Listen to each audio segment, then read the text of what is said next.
Let's say you need a little bit of lemon juice. You usually take your lemon and you cut it in half, then you use a little bit of lemon juice, and then you've got all this lemon left over, so you put it in the fridge or something. And then when you come back, it looks like this. It's all rotten and dry and dehydrated and just rancid.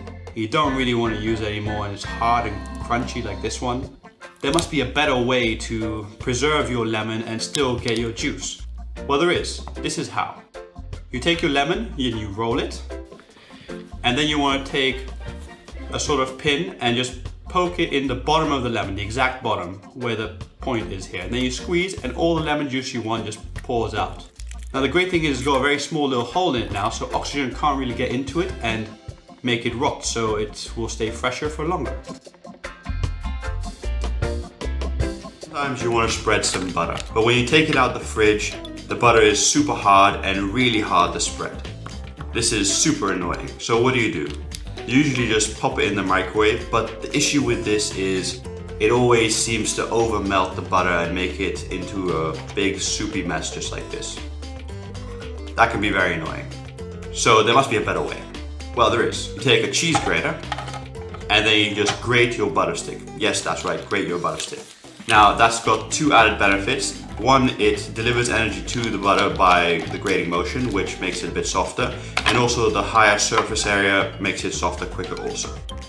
Lastly, it's in this funny, interesting spaghetti-like consistency, which now is super spreadable, so you can just spread it on whatever you want, and you have nice soft butter. Success!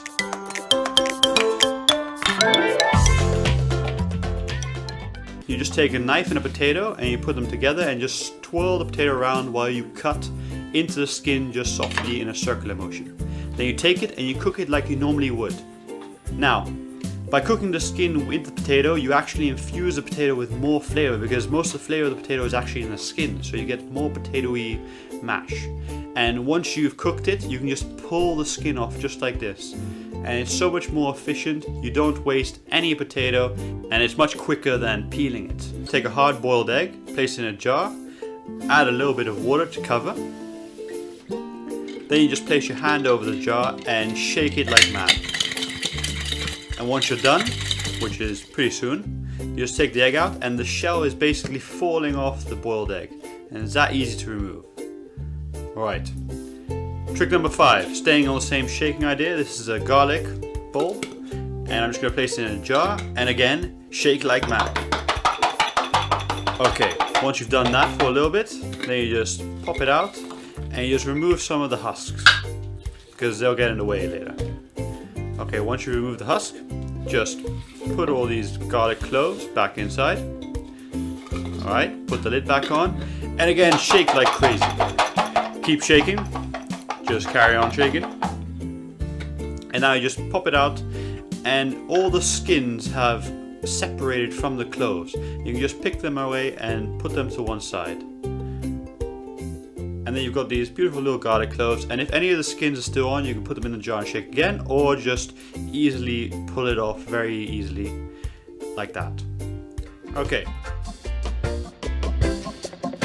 I hate it when you have old bread and it's super hard and you can't use it anymore. That's why I always keep my bread inside a plastic bag so it stays soft, just like this one here.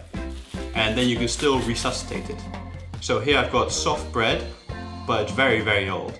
And to resuscitate it, all you're going to need is just some water. So I'm just going to put this here so I can pour some water over it. Basically just pour the water over it and pour it on the bottom also. And then you want to place it into an oven at 180 degrees Celsius. That's 356 degrees Fahrenheit. And you're going to want to leave it in there for about 3 minutes. And after 3 minutes have passed, then you just want to turn it around and then hit it up for another about 3 minutes. If it's still soft or not done enough, then leave it a bit longer.